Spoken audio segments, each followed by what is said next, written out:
People make time for everything and everyone else in their life, but they never make time for themselves. If you go up to someone who you know and say, like, would you like to catch up for coffee? Let's do coffee. They're like, oh, I can't this week, but I can next week. How about Thursday, 7 p.m.? Perfect. I'll see you at this place. When was the last time someone is willing to take time out of their life to spend time with themselves? So if I wanted to get to know you, and we've had one dinner and we had a great conversation, we're spending time here.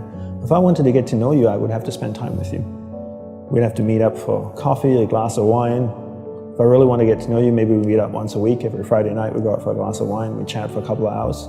After a year, I'd get to know you really well, you'd get to know me really well. But it requires me spending time with you. So if you want to get to know yourself, you need to spend time with yourself. But in a way that you can inquire, right? So people say to me things like, oh, I walk my dog in the park, that's my time with myself. And I'm like, no, it's not. That's you walking the dog. People go like, oh, I go for a jog, that's my alone time. No, that's you jogging, avoiding traffic, watching where you're stepping so you don't trip and fall over. Spending time with yourself is sitting down, closing your eyes, not interacting with the outside world, and actually going inside and having that conversation. The same conversation I would have with you and say like, hey Brian, so where did you grow up? You know, you said California, do you like to surf? No? Hate the water? Love the water? Tell me, right?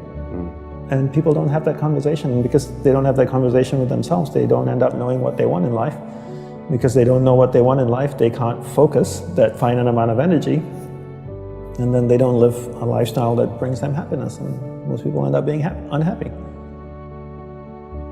A couple of things I would say. One is simplify your life. Everybody's so busy.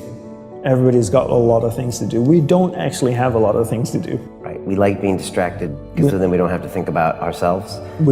And we don't have priorities in life. Most people don't have clear priorities in life. You know, for me, my goal is to simplify my life, simplify the number of people in my life, and simplify the number of things in my life. We only have a finite amount of energy each day, right? But every year, we have more people in our lives. Is that a fair statement? More Facebook friends, more people you're connected with, but your energy stays the same. So that's not a proportionate growth.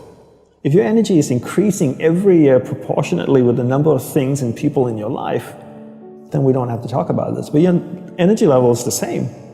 But the amount of people and things in your life are growing almost exponentially. So whereas that doesn't work.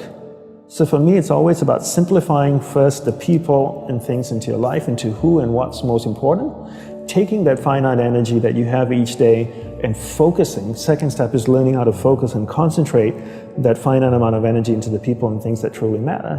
Now you start to create a lifestyle that you actually love because you're invested into people and things that matter. And the byproduct of that is happiness.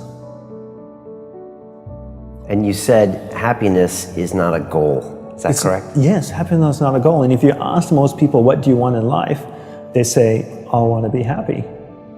Right? Would that be a fair statement? I mean, literally, it's in the U.S. Constitution, I think, the pursuit of happiness. The pursuit of happiness. Right. I always say you should never pursue happiness. Don't pursue happiness. Pursue a lifestyle where the byproduct of that lifestyle is happiness.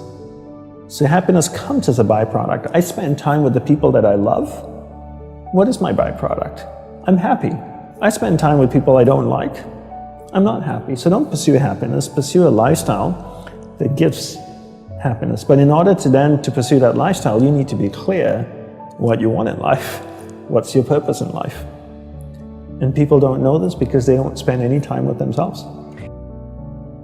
People think that the more you meditate, the better it is. So 20 minutes of meditation is not as great as 3 hours of meditation. And it's actually not how we work. For us, we believed in quality as opposed to quantity.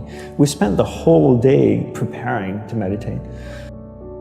What comes before meditation? Concentration. Concentration comes before meditation. So you need to learn how to concentrate in order to meditate. And we believe that you can't meditate if you can't concentrate. So we spend the whole day focusing on concentration. So when I spoke with someone in the monastery, I spoke with another monk, I gave them my undivided attention. When I worked on my laptop, I focused on working on my laptop. When I swept the sidewalk, I focused on sweeping the sidewalk. So throughout the day, I'm practicing concentration. Now when I go to sit down to meditate, I'm really focused and I can have a dynamic meditation session. And I always use the simple analogy of, take Usain Bolt, for example, the sprinter, right? I don't know much about him except he won 3 gold medals, fastest man on earth from Jamaica. I can make an assumption, and tell me if I'm wrong, that his whole day is structured. That he eats the right kinds of food and drinks the right amount of water. He goes to the gym. If you look at the boy, he's ripped, right?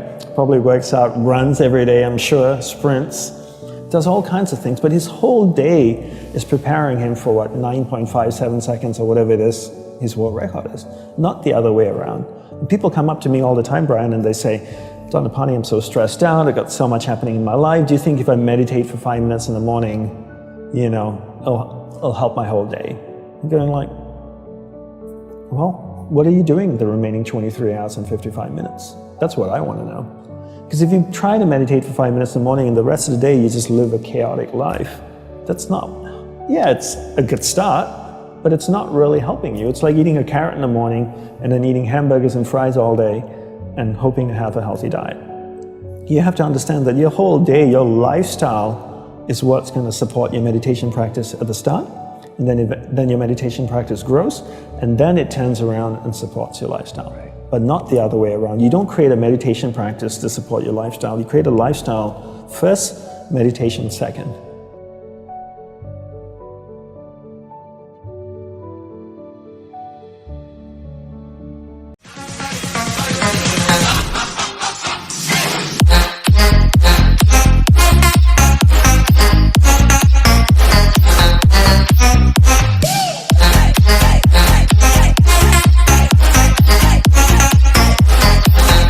Yes.